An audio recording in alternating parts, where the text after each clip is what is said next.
In today's video, I want to show you a modern HTTP request library called Niquests. So this Python library has features that make it much more powerful than the typical request library while being just as easy to use. So let me show you how it works. Okay, so let me start by showing you how to use Niquests.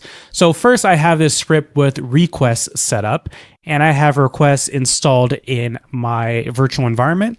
So what I'll do is I'll run this. So uv run script.py, and we see it returns the HTML to my website. So this is pretty straightforward requests. And the nice thing about Nquest is I could use the same API, except instead of requests, I use Nquest. So let me demonstrate that. Let me install it. So uv add Nquest. And then instead of importing requests, I can import Nquests. And then anywhere where I have the word requests, I can replace it with Nquests here. And then run this, and it will work in exactly the same way. We see that the HTML gets returned. So this is obviously the most straightforward request that you can make, a GET request to something. But like I said, the API is identical to request because Nquest is a fork of requests. So if you have auth, you can add auth here. If you have params, you can add those here as a dictionary. If you want to send a post request instead of a GET request, you can change post to GET. So this works just like requests. The only difference is instead of requests, you use Nquest and it will work just as you are accustomed to. However, there is more that you can do with Nquest that you can't do with requests. So let me demonstrate that now. So with Nquest, you can use async, whereas in requests, you can't. So let me show you what that looks like to set it up. So I'll create a function here and I'll call it main. And then I'll indent everything. And the only thing that I need to change here that's different is because this is going to be async, I need to put await before Nquest.get. And then before get, I just put an A. So a get for async get. And then I can run this. So async io.run. And I can call the main function. And let me go ahead and import async io at the top. And let's run this script again. And I should get the text for my website. So here we see I'm able to use async. So Nquest is great if you have a project that is already using async in Python, and you can just run all your requests through here using the familiar requests API as opposed to using a completely different style of library like AIO HTTP or HTTPX. So those libraries are great, but they don't have the exact same style as requests. So if you want to use the request style with await and async, then you can use Nquest and it will just work like you would expect. Also, if you want to use this in a way to send multiple requests at the same time, let me go ahead and modify this as an example. So what you can do is you can do async with, and then you can create an async session. So Nquest.async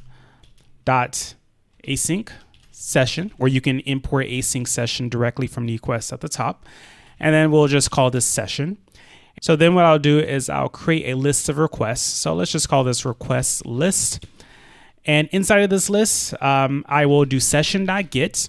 So when you're using the async session, you don't have to use a get. You can just use get to send a get request and post to send a post request instead of a post. So session gets, and then prettyprinted.com as the targets. And then what I'll do is I'll just create 10 of these. So for underscore in range 10, I'm going to create these 10 requests, and I'm going to get a list of these requests. And then for the responses, so let's call this response list. I can do await and then async io.gather.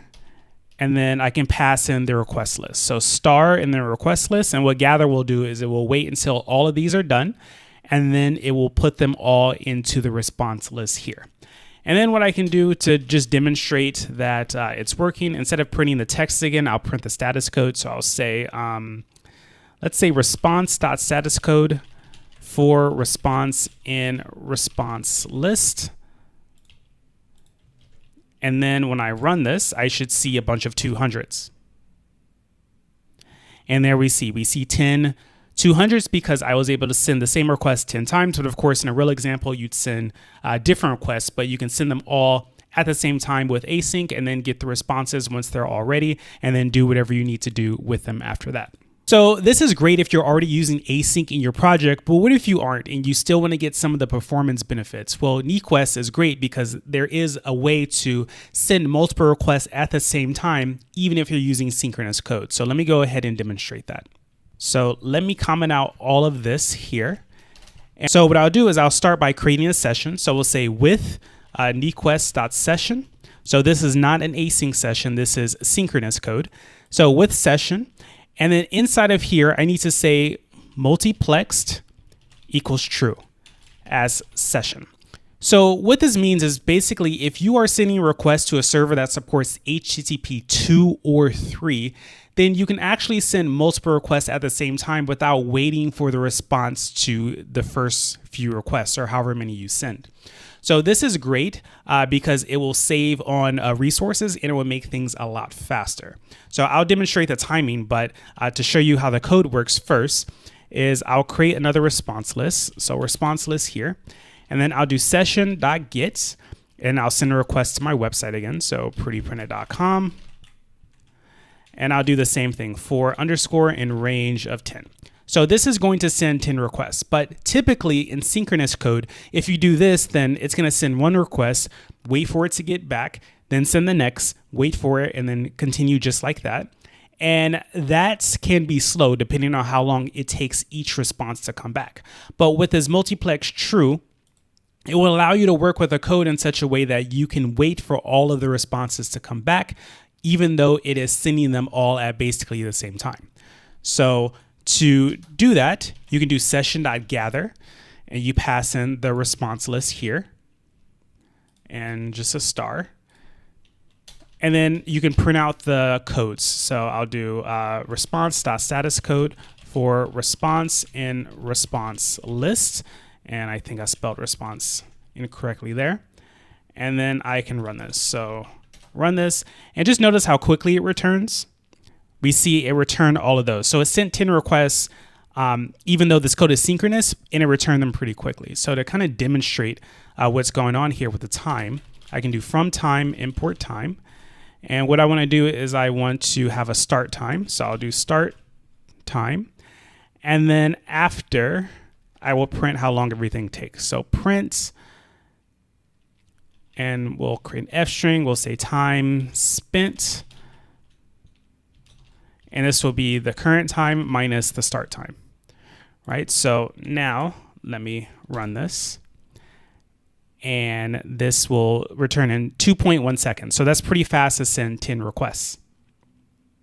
Now, if I turn this multiplex to false, that means it will no longer send the requests all together. It will send them one by one in the typical synchronous way. So this is how requests would work if you just did the same code in requests. So let's run this and let's see how long it takes. So the first one was 2.1 seconds, and this one is already taking a lot longer, and I'm just waiting for it to return.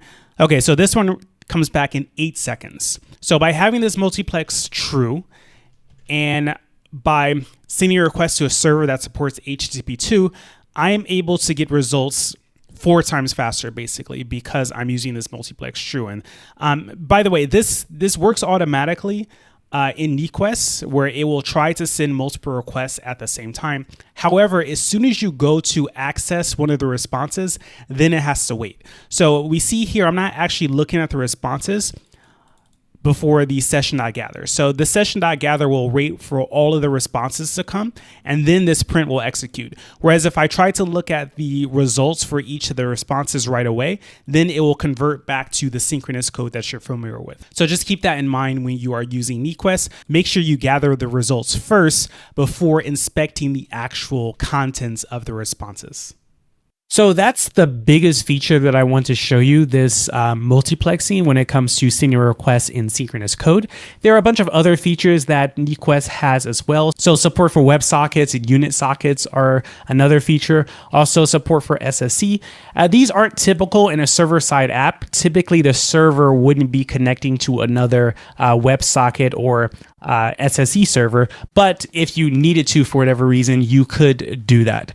Another thing is streaming uploads. It has that support, and there are all the options that you can auth with Niquest that are basically the same as what you can do in request. So whatever you can do with requests, you can basically do in Nquest. So that's all I want to show you about this library. I think it's worth trying because it's so much better than requests. I find that most people use requests, and this is a fork of it and it's an extension of it. So I think it's worth switching over to this library for your projects if you haven't already. So that's it for this video. Let me know in the comments down below what you think of this library. Have you tried it before? Do you think it sounds interesting? Would you use it in your projects? Let me know.